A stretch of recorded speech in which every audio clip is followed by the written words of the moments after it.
Biochemistry जो है वो एक क्लासिफिकेशन बेस्ड स्टडी है। इसका मतलब है कि एवरीथिंग इन बायोकेमिस्ट्री, अगर आपने फाउंडेशन मॉड्यूल अच्छी तरह पढ़ना है तो रिमेंबर द क्लासिफिकेशन। वाइवा में भी यही पूछेंगे और एग्जाम के अंदर भी मोस्टली यही आएगा। So let us start. सबसे पहले ये कहा जाता है कि कार्बोहाइड्रेट्स की जो कॉम्पोजिशन है उन वो वाटर जैसी होती है। इसका मतलब है 2:1 होता है। This is true in most of the cases but not always. 2:1 की जो कॉम्पोजिशन है वो कहीं ना कहीं टूट भी जाती है, as we see in the sucrose molecule etc.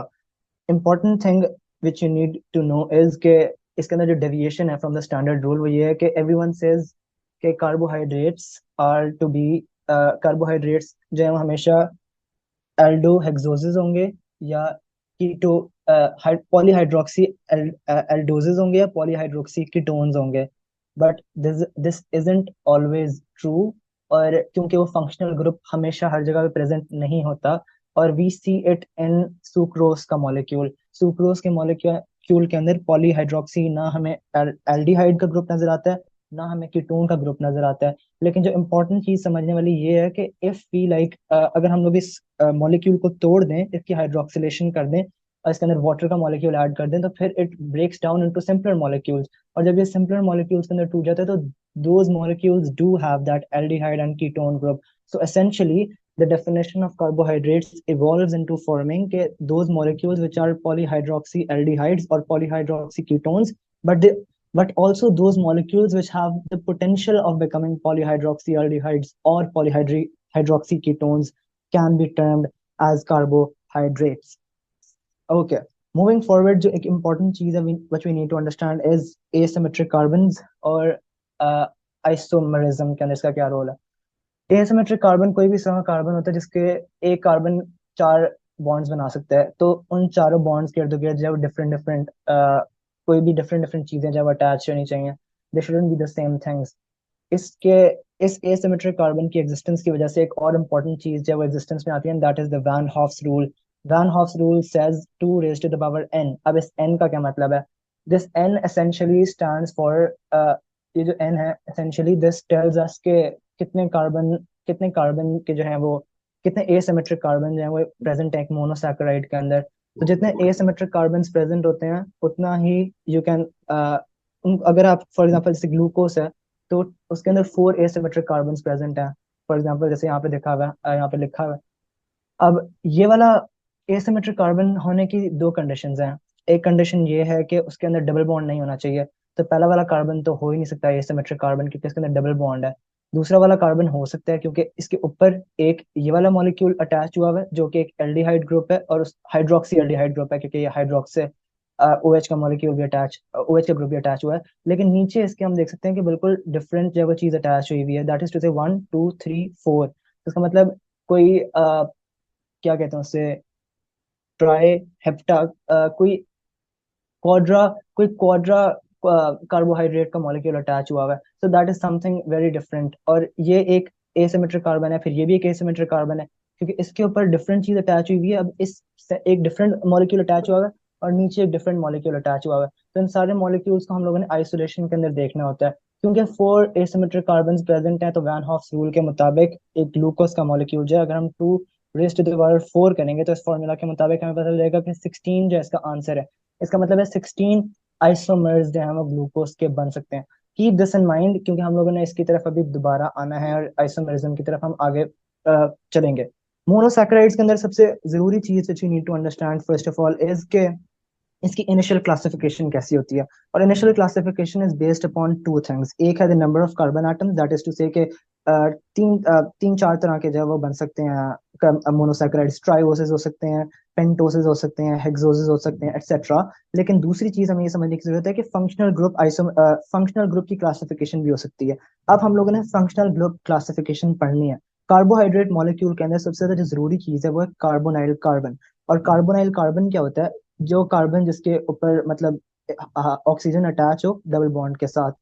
अब ये फंक्शनल ग्रुप है और इसी फंक्शनल ग्रुप से हमारे दोनों जो है वो इसकी फर्दर क्लासिफिकेशन निकलती है। एक होता है एल्डोजेस और एक होते हैं एल्डिहाइड्स और एक होते हैं कीटोन्स, जो हमें पहले भी पता है।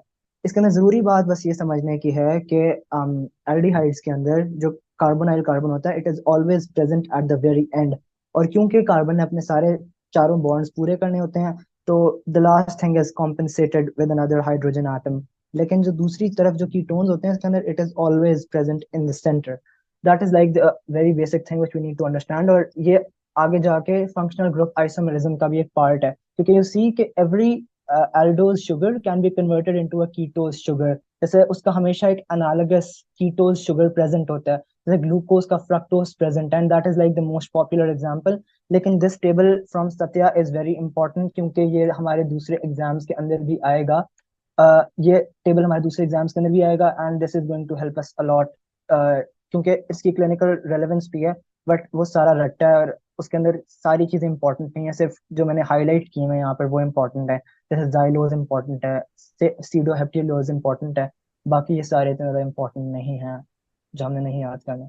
इसके बाद I think the major thing जो रह जाती है दैट इज आइसोमेरिज्म। और आइसोमेरिज्म होता क्या?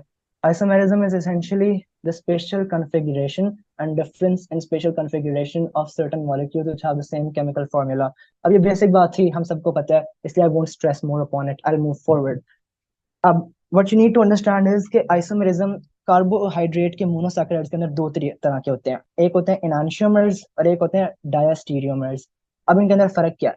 जो इनांशियोमर्स होते हैं वो होते हैं मिरर, मतलब हमेशा वो एक दूसरे की मिरर इमेजेस होंगे, और अगर वो मिरर इमेजेस नहीं होंगे तो फिर it won't make sense.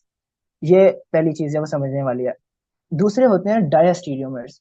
Diastereomers एक दूसरे की मिरर इमेजेस नहीं होते, और वो मिरर इमेजेस के अलावा आइसोमर्स होते हैं।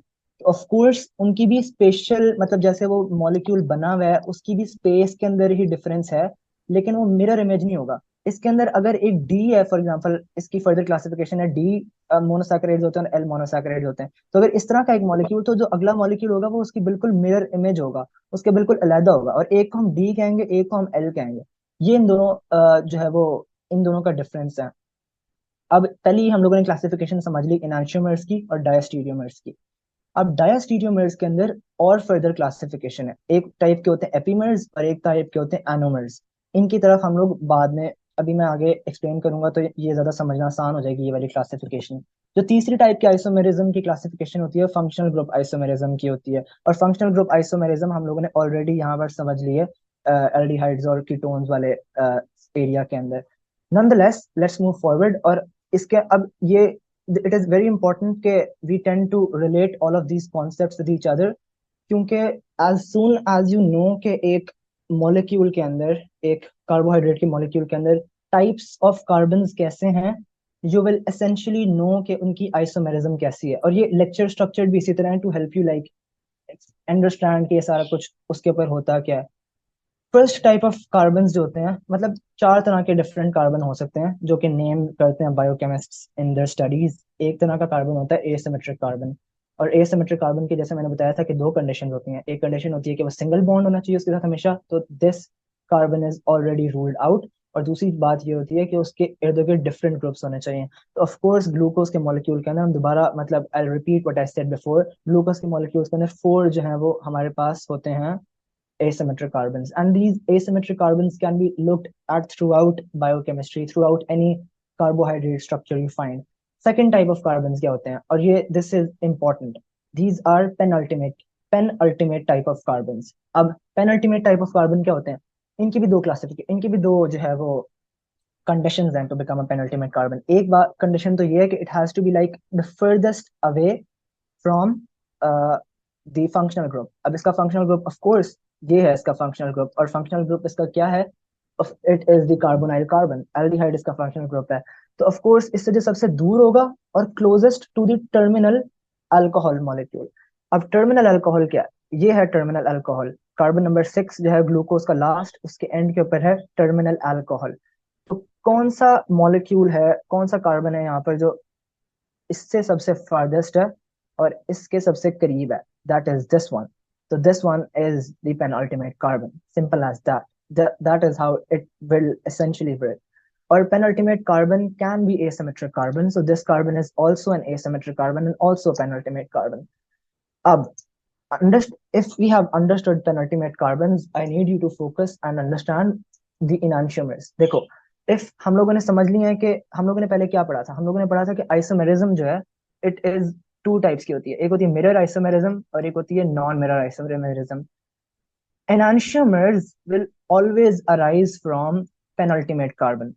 तो अगर penultimate carbon के ऊपर डिफरेंस इन कॉन्फ़िगरेशन है, penultimate carbons के ऊपर डिफरेंस इन स्ट्रक्चर है, तो it is always going to lead towards the creation of enantiomers। enantiomers दो तरह के होते हैं, एक होते हैं डी enantiomers और एक होते हैं एल enantiomers। और इसी तरह आप लोगों ने पढ़ा भी होगा जब बायोकेमिस्ट्री पढ़ते होंगे कि डी ग्लूकोस लिखा होता है, एल ग्लूकोस लिखा होता है, इस तरह की चीजें लिखी होती हैं। What do they actually mean? D glucose का मतलब होता है कि इसका जो हाइड्रोक्साइड ग्रुप है, OH का जो ग्रुप है, जो पेनल्टीमेट कार्बन के ऊपर प्रेजेंट है, वो राइट साइड के ऊपर होगा। पेनल्टीमेट ग्रुप एनांशियोमर्स के अंदर राइट साइड पे होगा OH का group. So look at this over here. तो ये पेनल्टीमेट कार्बन था, ये डी है, इसका राइट साइड के ऊपर है, फिफ्थ कार्बन राइट साइड के ऊपर है डी। और इसी तरह लेफ्ट साइड के ऊपर होगा अगर हमारा जो है वो उसे क्या कहते हैं, एल एल एनांशियोमर होगा। तो ये हमारी फर्स्ट आइसोमेरिज्म की टाइप भी कंप्लीट हो गई है। और उसके अलावा वी हैव आल्सो कंप्लीटेड के पेनल्टीमेट कार्बन क्या होता है। उसके बाद I'll move forward, assuming no one has any questions. If you have any question, you can always raise your hand or hit me up in the chat. Nonetheless, let's move forward, I guess. अच्छा, third type of carbon क्या होते हैं? वो होते हैं epimeric carbon. अब these are a little interesting. Epimeric carbon की भी दो कंडीशंस होती हैं होने की। एक कंडीशन तो है कि उसको एनोमेरिक कार्बन ही होना चाहिए। अच्छा, अब एनोमेरिक कार्बन जो है वो हम लोग बाद में पढ़ेंगे कि एनोमेरिक कार्बन होता क्या है, लेकिन just for the sake of it, ये अभी आगे हमने पढ़ना है। Just for the sake of it, क्या होते हैं एनोमेरिक?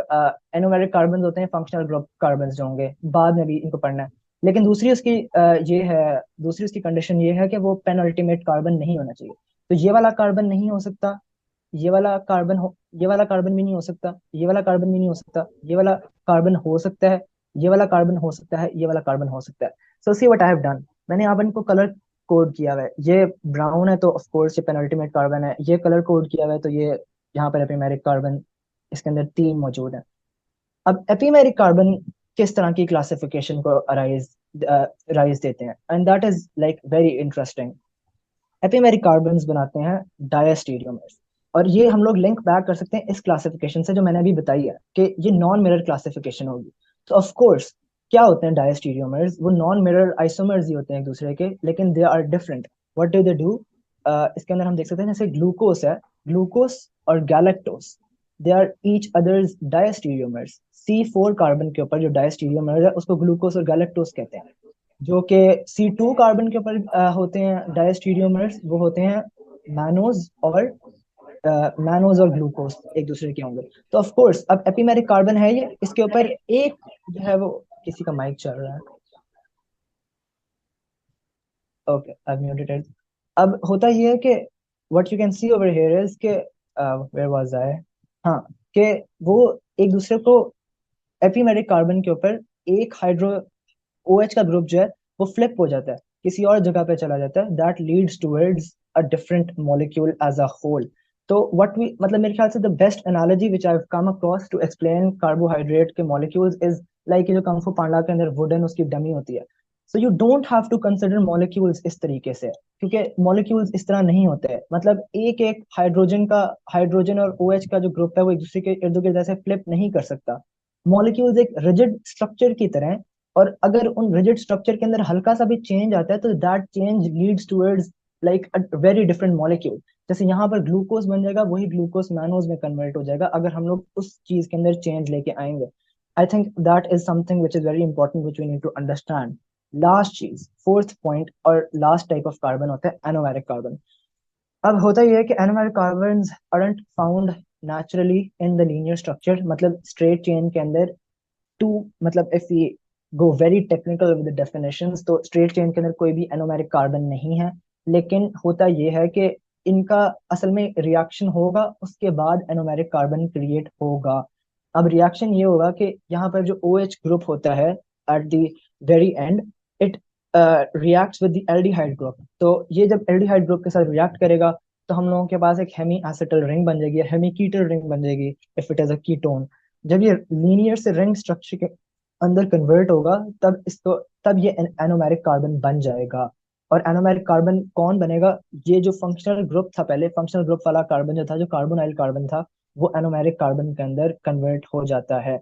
अब इसके अंदर कुछ चीजें हैं समझने वाली, और वो समझने वाली चीजें ये हैं कि इससे इस एनोमेरिक कार्बन जब बन जाता है और रिंग स्ट्रक्चर के अंदर आ जाता है, तो फिर हमारे पास लास्ट टाइप ऑफ क्लासिफिकेशन जो है वो भी यहाँ पर पूरी होती हुई हमें नजर आती है। और वो last type of classification is this, के एनोमर्स बन जाते हैं। अभी तक हम लोगों ने क्या पढ़ा है? डायस्टीरियोमर्स के अंदर हमने एपीमर्स पढ़ लिए हैं। एपीमर्स हमने कहाँ से पढ़े? एपीमेरिक कार्बन से। एपीमेरिक कार्बन क्या बना रहे हैं? एपीमर्स। इनांशियोमर्स कहाँ से बनते हैं? पेनल्टीमेट कार्बन से। पेनल्टीमेट कार्बन बनाते हैं इनांशियोमर्स, एपीमेरिक कार्बन बनाते हैं एपीमर्स, और एनोमेरिक कार्बन बनाता है एनोमर्स।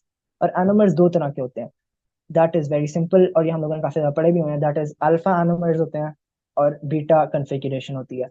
अब ये पायरेनोज रिंग बन गई है। यहाँ पर पायरेनोज रिंग जो होती है उसके अंदर 6 रिंग के अंदर मेंबर्स होते हैं ऑफ एटम्स, और जो फ्यूरानोज रिंग होती है उसके अंदर 5 होते हैं।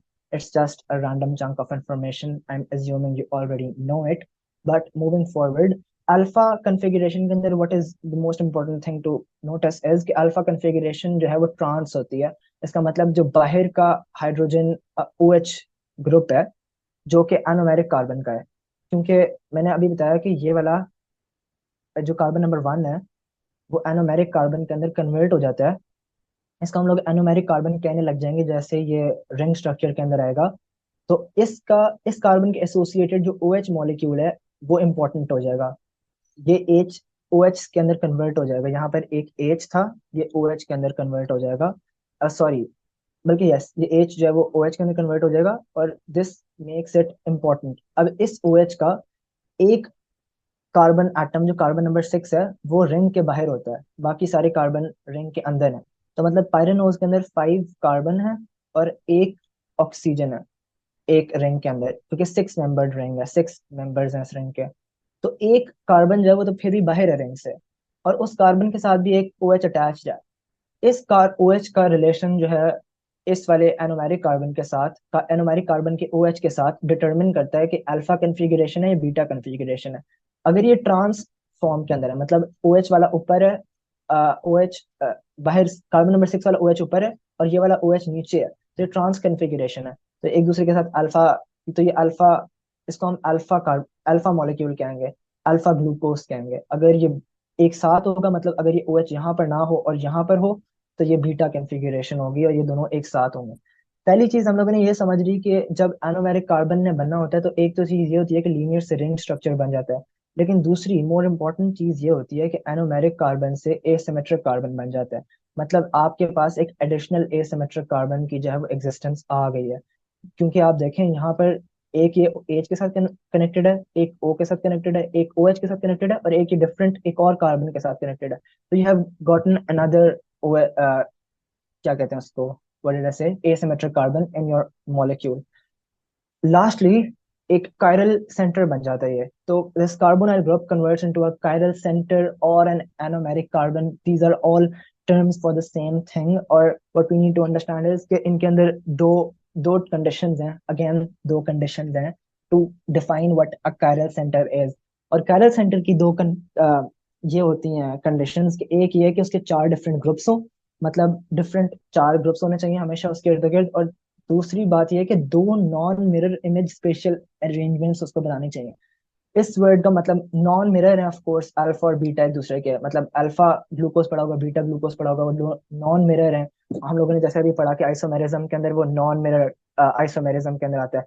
और दूसरी चीज ये है कि वो स्पेशल अरेंजमेंट्स होनी चाहिए। That is just a fancy word for isomerism itself. I think that is enough for isomerism. If anyone has any questions, please ask me, or shall I move forward? Anyone can unmute themselves and ask a question. I'll move forward in 5 seconds. Okay. Second, second part of this lecture after isomerism is chemical properties. अब we have to understand कि monosaccharides के अंदर दो तरीके से chemical change आ सकता है। एक हो सकता है एक्सटर्नल केमिकल चेंज और एक हो सकता है इंटरनल केमिकल चेंज। अब external chemical change would mean to specify कि मतलब एक और मॉलिक्यूल आकर अटैच हो गया एक ऑलरेडी एग्जिस्टेंट मॉलिक्यूल के साथ। इसका मतलब है कि अब एक जैसे पॉली कार्बोहाइड्रेट डिफरेंट चीज़ों के अंदर कन्वर्ट हो गए हैं। जैसे गैग्स बनते हैं, प्रोटियोग्लाइकेंस बनते हैं, इस तरह की चीज़ें हैं, ग्लाइकोप्रोटीन्स बनती हैं, ग्लाइकोलिपिड्स बनते हैं। अब वो लिपिड आके अटैच हो रहे हैं, लेकिन केमिकल प्रॉपर्टीज इनहेरेंटली डिफरेंट हैं क्योंकि इंटरनल स्ट्रक्चरल चेंज आ रहा है इसके अंदर। और देर आर थ्री चीजें जो है हमारे सिलेबस के अंदर बताएंगे हमें इस इनहेरेंट इंटरनल स्ट्रक्चरल चेंज के लिहाज से। पहली चीज है the formation of sugar alcohols, and I think this is very very important, also clinically very important. Sugar alcohols are always formed on the basis of reduction. So that is to say that if there is a molecule of glucose, you add hydrogen molecules, you reduce it and convert it into sorbitol. Sorbitol is very important because it has very highly important clinical significance. अ, अब सॉर्बिट्रॉल की existence जो है वो osmotic pressure create करती है और उससे cataract formation होती है। Sorbitol is a very large molecule, तो it will obviously lead towards imbalance in osmotic pressure. It is very different from glycogen. Glycogen doesn't lead towards osmotic pressure की जो है वो difference. That is because it is used as a storage molecule. लेकिन sorbitol जैसे ही reduce होता है glucose से, it starts to collect in the eye, protein denaturation होती है और इससे आंखों के अंदर cataract बन जाता है। Second important clinical significance, clinical relevance to this reduction, sugar alcohols के बनना, अगर एक नॉर्मल ग्लूकोज रिड्यूस हो जाए तो क्या है उसकी, वो है इंट्राक्रेनियल प्रेशर। और इंट्राक्रेनियल प्रेशर क्रिएट होता है अगर मैनोज मैनेटॉल में कन्वर्ट हो जाए। ऑफ कोर्स अगर आप मैनोज को रिड्यूस कर दोगे तो मैनेटॉल में कन्वर्ट हो जाएगी, और इससे इंट्राक्रेनियल, असल में ये मैनेटॉल जो है वो बीमारी जनरेट नहीं करती जैसे सॉर्बिट्रॉल कर रहा है। It helps in reducing the intracranial pressure और ये दवाई के तौर पे इस्तेमाल किया जाता है। अगर ब्लड कलेक्शन इंट्राक्रेनियल ब्रेन के अंदर ज्यादा हो जाए और उससे प्रेशर बढ़ने लग जाए तो मैनेटॉल जो वो डायूरेसिस करवाता है। अब डायूरेसिस क्या है? Diuresis, it's in the name, dilute urine. इसका मतलब और यूरिन निकलेगा। डाइल्यूट यूरिन होगा तो मतलब उसकी क्वांटिटी भी ज्यादा होगी। इंक्रीज्ड और फोर्स्ड जो है वो करवा देता है।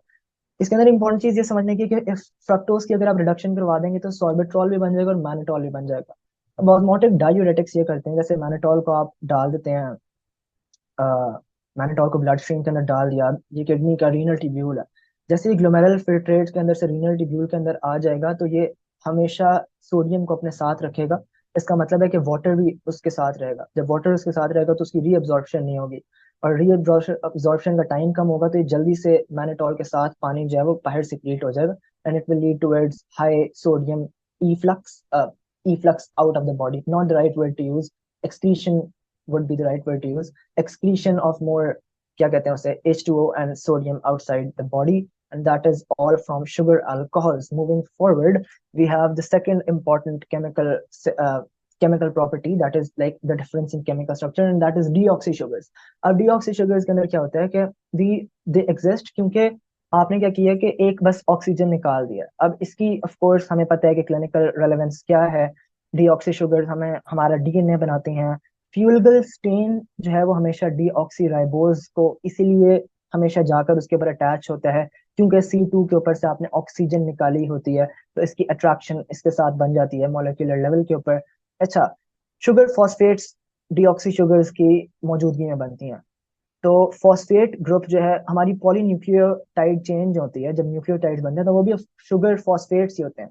और that is like an ester reaction, क्योंकि इस एस्टर रिएक्शन के अंदर ये होता है कि एक टेक्निकली, मतलब हम लोगों ने एफएससी वगैरह में पढ़ा था कि एस्टर रिएक्शन के अंदर इस तरह का मॉलिक्यूल होना चाहिए, एक बीच में ऑक्सीजन होना चाहिए, लेकिन यहाँ पर फॉस्फोरस है, but it is still considered as an ester, और इसके दरमियान में यहाँ पर ऑक्सीजन है, तो यहाँ पर ये एक एस्टर फॉर्मेशन हो रही है, डीऑक्सी शुगर ये रही, और ये एस्टर फॉर्मेशन हो रही है। इस तरह हमारे न्यूक्लियोटाइड्स बनते हैं, न्यूक्लियोटाइड्स बनते हैं और डीएनए बनता है। That is simple, I won't spend much time on it. Moving forward, oxidation.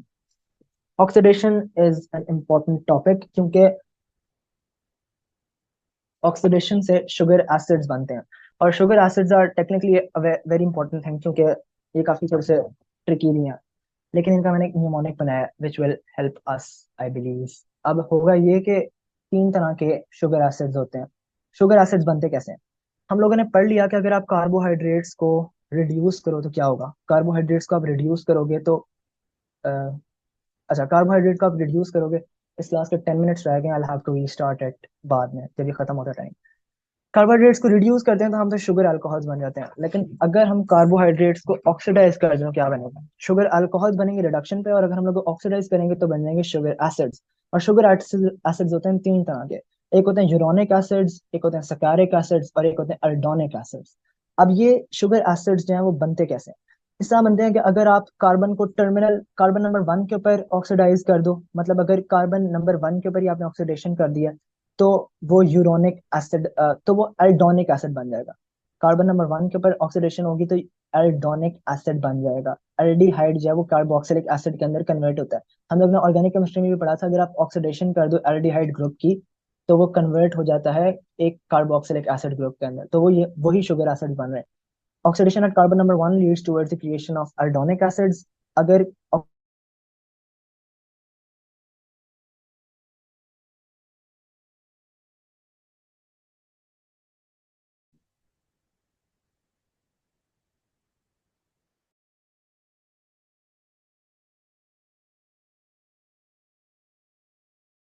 तो ग्लूकोनिक एसिड बनेगा। अगर 1 और टर्मिनल के ऊपर दोनों होगी तो ग्लूकारिक एसिड बनेगा।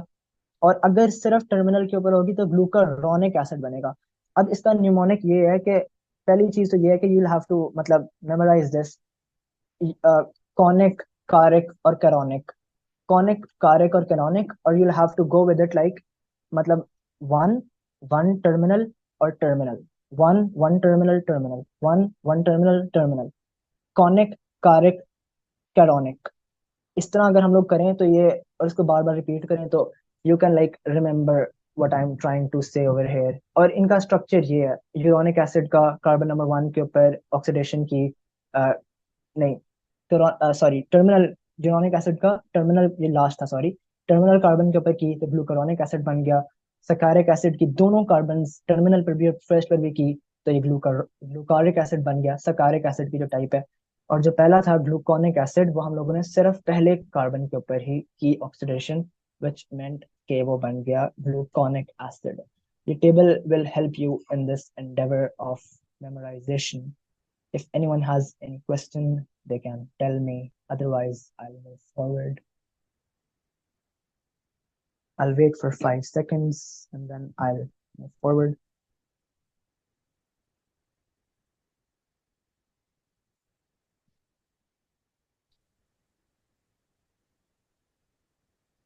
And fine, Farad. Okay, last thing, which is like the most important thing for Viva, और क्योंकि ये I wrote these things down जब मैम को ज़्यादा लेक्चर दे रही थी। अब ये बहुत ज़्यादा मतलब डिस्टेंडेड और diverse information है, मतलब it rarely has any interconnection with each other, मतलब it isn't like the previous lecture was structured, but I think it is important to know. You guys will make sense of it in the thing larger scheme of the things. Glycosides क्या होते हैं? अब you don't have, अब इसके अंदर चीज समझने वाली ये है कि माय मतलब my intention with this, with showing and making this whole section is कि I want to tell you कि you have to make like distinctions in your mind. Make a distinction in your mind कि there are two different things. Glycosides is something else and glycosidic linkage is something else. So don't confuse both of these terms. Glycosides are drugs which like help you in heart diseases, and you don't have to like confuse it with glycosidic linkage. Glycosidic linkage जो है वो दो तरह की हो सकती है, या तो एन ग्लाइकोसाइडिक लिंकेज हो सकती है या ओ ग्लाइकोसाइडिक लिंकेज हो सकती है। And make sure you keep this in mind because हम लोग ये आगे भी पढ़ेंगे इसके बारे में। इसी तरह कार्बन नंबर 1 जो है वो हमेशा इन्वॉल्व होता है ग्लाइकोसिडिक लिंकेज के अंदर। और ये ग्लाइकोसिडिक लिंकेज जो है वो आपको, ग्लाइकोसिडिक लिंकेज जो है वो हमेशा हाइड्रोक्सी कंपाउंड के दरमियान होती है और एक नॉन शुगर एंटिटी के दरमियान होती है। इस तरह की चीजें जो है वो हम लोगों ने इतना जो है वो इसके बारे में पढ़ना है। Rest of it you can like understand it yourself. उसके अलावा इनोलिन, एक और important distinction, inulin and insulin. Inulin और इंसुलिन के दरमियान में you need to know the distinction, तो don't confuse inulin with insulin. Inulin is a large fructose molecule, मतलब ये फ्रक्टोज का लार्ज जो है वो पॉलीमर है, और ये जो है वो जीएफआर के लिए यूज होता है और गोल्ड स्टैंडर्ड है। मतलब you have to remember this word, क्योंकि ये मैम उजाला वाइवा में पूछती हैं, क्योंकि ये हमेशा किडनीज के मेजर करता है कि किडनीज का कितना जो है वो फिल्ट्रेशन रेट क्या है, सही है, क्योंकि इतना बड़ा मॉलिक्यूल है, ये कभी मतलब रीअब्सॉर्ब नहीं हो सकता। तो kidney tubules are too small for this giant molecule, so it doesn't pass. So it is like always excreted out. Don't confuse it with insulin, because insulin is something entirely different. It is a molecule, it is a hormone which is used to regulate sugar in the body. Third important distinction you have to make in your mind is dextran and dextrose. So dextran is something else and dextrose is something else. Dextran जो है, that is a very मतलब highly branched large polymer. अब होता ये है कि if there is, नाम गजाला ने बताया कि साथ में क्लास के एक शॉक पेशेंट अगर आता है, फॉर एग्जाम्पल एक पेशेंट शॉक के अंदर है, he has lost a lot of blood. अब you can't immediately, if you can't immediately give him फौरन उसके ऊपर खून नहीं लगा सकते, उसे खून अवेलेबल नहीं होगा या जो भी मसला है, तो you have to give him dextran की डोज। अब डेक्स्ट्रॉन ये करता है कि एक आईवी इंफ्यूजन के थ्रू दे सकते हो आप, और ये फॉरन कोलॉइडल सोल्यूशन बना लेता है, मतलब पानी को फॉरन एब्जॉर्ब करेगा, तो कम वॉल्यूम होगा ब्लड का, उसको फॉरन बढ़ा देगा, so it will like immediately converted into, उसका वापस जो है वो उसके जिस्म के अंदर जितना पानी उसको चाहिए, वो पानी और उसका मतलब ऑस्मोटिक प्रेशर दोबारा जो है वो नॉर्मल पे ले आएगा। दूसरी चीज है डेक्सट्रोज। अब dextrose is something entirely different. Dextrose is a type of sugar, और dextrose is used synonymous to glucose. तो मतलब काफी जगहों के ऊपर डेक्सट्रोज को लिखा होता है एज लाइक, क्या कहते हैं उसे, ग्लूकोज की जगह डेक्सट्रोज लिखा होता है, so it is like the same thing. Fourth important point is lactose intolerance, और इसके अंदर जो इंपॉर्टेंट चीज है उसका डिस्टिंक्शन हमें ये बनानी है कि osmotic diarrhoea is something different and bacterial infectious diarrhoea is something different.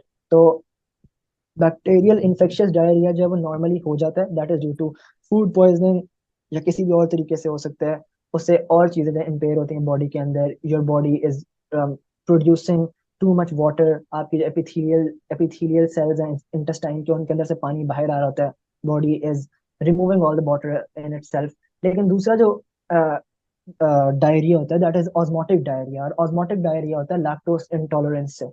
Lactose intolerance के अंदर ये होता है कि एक एंजाइम होता है लैक्टेज। अब अगर हम लोग एपिथेलियल सेल ऑफ बॉडी को देखें इंटेस्टाइन के अंदर जाकर, तो ये ब्लड है और ये इंटेस्टाइन है, ये लैक्टोज के मॉलिक्यूल्स आते हैं, और यहाँ पर लैक्टेज का एंजाइम प्रेजेंट होता है ऑन दिस एपिथेलियल सेल्स के माइक्रोविलाई के दरमियान।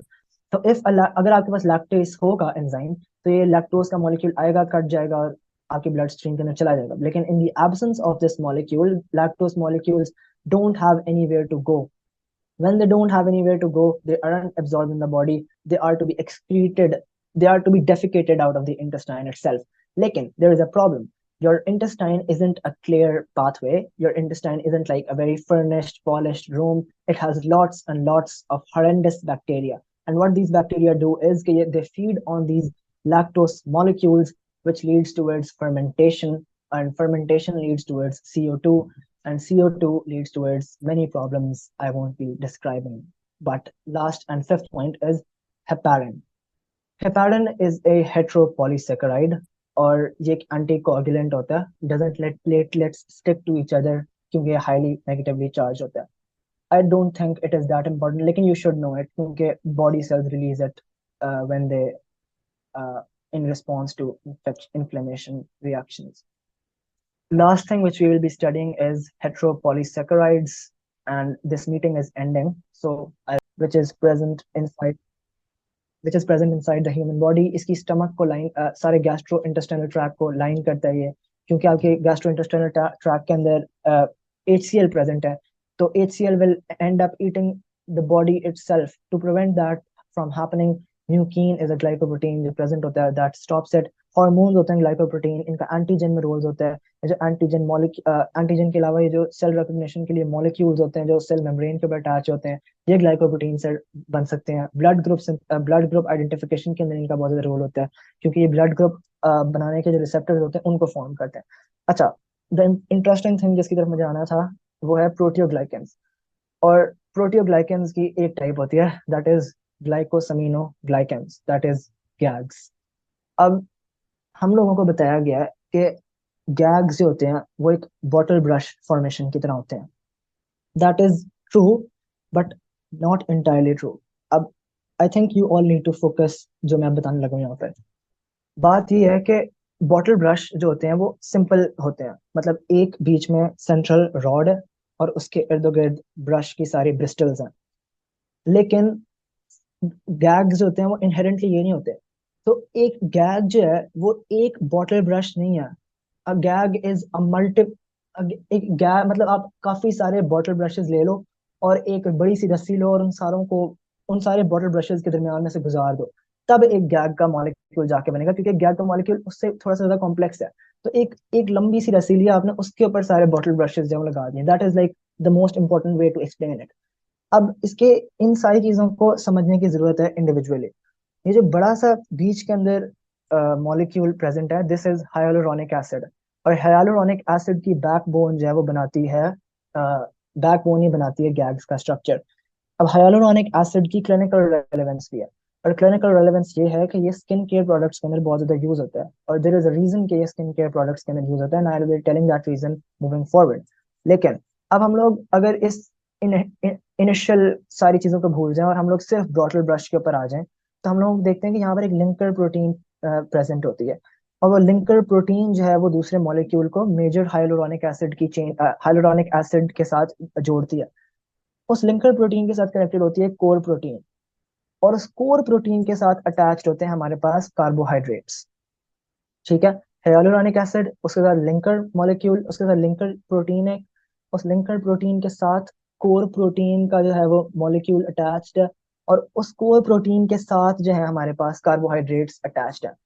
अगर हम लोग इस सारी चीज को, सिर्फ इस छोटे से मॉलिक्यूल इस हिस्से को एक्सपैंड कर दें, तो हमें और इम्पोर्टेंट चीजें जो है वो समझ आने लग जाएंगे, हमें इसका बेसिक स्ट्रक्चर समझ आने लग जाएगा, जो कि स्ट्रक्चर बहुत जरूरी है। ये हाइलुरोनिक एसिड की सारी, हाइलुरोनिक एसिड जा रहे हैं जो पहले मैंने बताया, उसके साथ लिंकर प्रोटीन है, और उसके साथ कोर प्रोटीन जो है वो जुड़े हुई है। इफ देर इज एनीथिंग जो यहाँ पर नहीं समझ आई, तो you guys should ask right now, क्योंकि इसके बाद थोड़ी सी चीजें और कॉम्प्लेक्स होंगी, क्योंकि आई हैव टू एक्सप्लेन कि कार्बोहाइड्रेट की जो चेन है ये it isn't as simple as it looks. इसके अंदर थोड़ी सी डिटेल है। If anyone has any questions they can ask. Okay, seeing there are none, I will move forward. और इसके अंदर अब इसका स्ट्रक्चर जो है वो बहुत ज़्यादा जरूरी है समझना। इसके स्ट्रक्चर के अंदर ये होता है कि कोर प्रोटीन के साथ सबसे पहले तीन इसके स्ट्रक्चर के अंदर चीजें हैं। पहली चीज है एक साइड चेन। पहली डायरेक्टली कोर प्रोटीन के साथ एक साइड चेन अटैच्ड होगी, और वो साइड चेन बनी होगी अमाइनो एसिड्स की। तो अमाइनो एसिड की साइड चेन प्रोड्यूस होगी। और वो अमाइनो एसिड दो तरह के हो सकते हैं, या तो सीरीन और थ्रियोनीन हो सकता है, या एस्पार्जिनीन हो सकता है। सीरीन और थ्रियोनीन क्यों मैंने कहा है, क्योंकि सीरीन और थ्रियोनीन जो है वो ओ ग्लाइकोसिडिक है, मतलब इनके एंड पर एक ओ एच का ग्रुप होता है। तो ये ओ एच का ग्रुप जो है वो इनके साथ यहाँ पर अटैच होगा इस कोर प्रोटीन के साथ। लेकिन एस्पार्जिनीन के अंदर इट इज डिफरेंट, इसके इर्द गिर्द जो है वो एक एन का ग्रुप होता है। अब this difference in having molecules leads towards the difference in the entire structure of that protein, of that carbohydrate। मतलब यहाँ पर जो कार्बोहाइड्रेट्स मैंने जितने भी बनाए हैं they are straight linear structures, मतलब ये भी बिल्कुल स्ट्रेट है, ये भी स्ट्रेट है, सारे कार्बोहाइड्रेट्स जो स्ट्रेट है। लेकिन अगर इनकी जगह पर एस्पार्जिनीन प्रेजेंट होती तो ये एक ब्रांच स्ट्रक्चर कार्बोहाइड्रेट्स होते, और ये कार्बोहाइड्रेट्स इतने लीनियर ना होते जितने नजर आ रहे हैं। पहली चीज हो गई साइड चेन। साइड चेन के बाद आते हैं लिंकेज रीजन। और लिंकेज रीजन का एक स्पेसिफिक जो है वो स्पेसिफिक शुगर्स यहाँ पर अटैच होती हैं, और ये हमेशा इसी तरह अटैच होंगी। पहली शुगर होगी जाइलोज, फिर आएगी गैलेक्टोस, और फिर आएगी गैलेक्टोस। ये होता है लिंकेज रीजन। और ये लिंकेज रीजन हमेशा हमेशा प्रेजेंट होगा गैग्स के अंदर। साइड चेन हो गई अमीनो एसिड की, उसके बाद लिंकेज रीजन है। अब इसके बाद आते हैं रिपीटिंग डाइसैकेराइड यूनिट्स। और इन रिपीटिंग डाइसैकेराइड यूनिट्स का भी एक तरीका है आने का। वो ये होता है कि पहले एक एसिडिक शुगर है, फिर एक सल्फर ग्रुप है, और फिर एक अमीनो ग्रुप है। फिर दोबारा एसिडिक शुगर, फिर दोबारा सल्फर ग्रुप आएगा, फिर एसिडिक शुगर, फिर अमीनो ग्रुप, फिर सल्फर, फिर एसिडिक ग्रुप, फिर amino group. And it will continue जब तक जितनी लंबी चेन होनी चाहिए। This is the only repeating repetitive part of the structure. बाकी सारा स्ट्रक्चर जो है वो इसी तरह बनता रहता है, लेकिन this is also the most significant and abundant part of this molecule। अच्छा, अब ये एसिडिक शुगर और अमीनो शुगर किस तरह की हो सकती हैं? दो तरह की हो सकती हैं एसिडिक और अमीनो शुगर। यहाँ पर एक होता है ग्लूकुरोनिक एसिड हो सकता है, या आइड्यूरोनिक एसिड हो सकता है। अब ये एसिडिक शुगर्स क्या हैं? अब हम लोगों को इसके अंदर you have to like go back to the initial part of the lecture, जो मैंने बताया था कि केमिकल प्रॉपर्टीज के अंदर कि you can oxidise You can oxidize carbohydrate molecule to convert it into a sugar acid. तो ये वही शुगर एसिड्स हैं यहाँ पर मौजूद। ये कोई नई बात नहीं हमने की, ये हमने पहले ही पढ़ लिया है। दूसरी चीज है अमाइनो शुगर्स, और amino sugars are simple amino group एक अटैच होता है C2 मॉलिक्यूल के ऊपर। इनकी क्लिनिकल रेलेवेंस क्या है? अब ये जो सल्फर ग्रुप है, इसकी एग्जिस्टेंस, एसिडिक शुगर की एग्जिस्टेंस और अमाइनो शुगर की existence, this leads towards the accumulation of an entirely negative charge, और this negative charge leads towards the attraction of water molecules. अब आपके पास वाटर मॉलिक्यूल्स आ गए। अब दो चीजें होनी यहाँ पर, गैग्स आर अट्रैक्टिंग वाटर, लेकिन GAGs are repelling each other. तो मतलब वाटर को अट्रैक्ट कर लिया उन्होंने, लेकिन एक दूसरे को रिपेल करे। This property leads towards to specific clinical significance of this molecule. First significance is the network formation, मतलब कनेक्टिव टिश्यू की एसोसिएशन हो जाती है, और ये स्पॉन्ज लाइक मेश स्ट्रक्चर बना लेता है कनेक्टिव टिश्यू के अंदर, और that mesh like structure helps के वो एक मेश बन जाती है, और उसके ऊपर डिफरेंट मॉलिक्यूल्स और डिफरेंट स्ट्रक्चर्स आके मतलब स्टे कर सकते हैं। दूसरी इसकी क्लिनिकल रिलेवेंस है कि ल्यूब्रिकेशन प्रोवाइड करता है, और ल्यूब्रिकेशन प्रोवाइड करता है थ्रू बोन्स के अंदर, साइनोवियल फ्लूइड के अंदर इसकी मौजूदगी की वजह से, जो है हमें पता चलता है कि इट मेक्स इट स्मूथ और ल्यूब्रिकेटेड हो जाता है, और ये उनके अंदर प्रेजेंट रहता है। अब connecting it back to the original clinical relevance of, after understanding कि हाइलोरोनिक एसिड होता क्या है। हाइलोरोनिक एसिड जैसे ही आप अपनी स्किन के ऊपर लगाते हैं, व्हाट हैपेंस इज, क्योंकि हाइलोरोनिक एसिड के अंदर इतना ज्यादा, hyaluronic acid has the potential to accumulate different types of GAGs. जब जैसे हाइलोरोनिक एसिड को डालेंगे किसी जगह के ऊपर, वैसे ही डिफरेंट मॉलिक्यूल्स फौरन उसके साथ आके अटैच होने लग जाएंगे। लिंकर प्रोटीन आ जाएगी, कोर प्रोटीन आ जाएगी, कार्बोहाइड्रेट के मॉलिक्यूल्स, और वो ऐसे बड़ा सा स्ट्रक्चर बनता जाएगा। जितना बड़ा वो स्ट्रक्चर बनेगा, उतने ज्यादा उसके इर्द गिर्द वाटर मॉलिक्यूल्स अटैच होते रहेंगे, और जितने ज्यादा वाटर मॉलिक्यूल्स अटैच होते रहेंगे, उतनी आपकी स्किन मॉइस्चराइज होती रहेगी। That is why it is sold as a skin care product. That is it from my side. If anyone has questions or anything else, I'll be here. This lecture is um to has come to its conclusion. Thank you, everyone. Hi, Ali Ahmed. Insane lecture, first of all. Um, 10 by 10. I would like to rate it. Thank you, Haja. You're welcome. बहुत pretty है. Different colors भी बहुत cute लग रहे हैं इसमें. Thank you. Thank you so much. You're welcome. Great work, Ali Ahmed. Keep it up. Okay. Should I end the meeting? बस कोई No, question you है have a किसी? question in the chat. You have to go over, read the question. Could you go over inulin and insulin? Acha, the only thing I told of inulin and insulin is कि you don't have to confuse both. Insulin जो है वो एक hormone है, and we all know that कि जब insulin body के अंदर डालते हो आप, तो आपका बॉडी का ग्लूकोज लेवल कम हो जाता है ब्लड के अंदर। इसका मतलब है कि आपकी बॉडी के सेल्स के अंदर चला जाता है ग्लूकोज। लेकिन इनोलिन, मतलब नाम इनका सिमिलर है, लेकिन they are very different. Inulin जो है वो एक लार्ज फ्रक्टोज मॉलिक्यूल है, मतलब उसके अंदर फ्रक्टोज के मोनोमर्स प्रेजेंट होते हैं इनोलिन के अंदर। जैसे ग्लाइकोजन के अंदर ग्लूकोज के प्रेजेंट होते हैं, इसी तरह इनोलिन के अंदर प्रेजेंट होते हैं फ्रक्टोज के मॉलिक्यूल्स। और ये फ्रक्टोज के मॉलिक्यूल्स इसको इतना बड़ा बना देते हैं कि दिस लीड्स टुवर्ड्स के ये किडनी के अंदर रीअब्सॉर्ब नहीं होता बॉडी के अंदर, तो ये जैसा आया है वैसा ही सिक्रिएट हो जाता है। तो फिर इससे आप ग्लोमेरुलर ग्लोमेरुलर फिल्ट्रेशन रेट निकाल सकते हैं आप इमीडिएटली, कि यार ये किडनी सही तरह काम कर रही है या नहीं काम कर रही। इसीलिए इनोलिन देते हैं पेशेंट्स को। Does that answer your question? I hope it does. Anyways, thank you everyone for coming. It was a pleasure having you all. Allah Hafiz. Take care. Bye bye.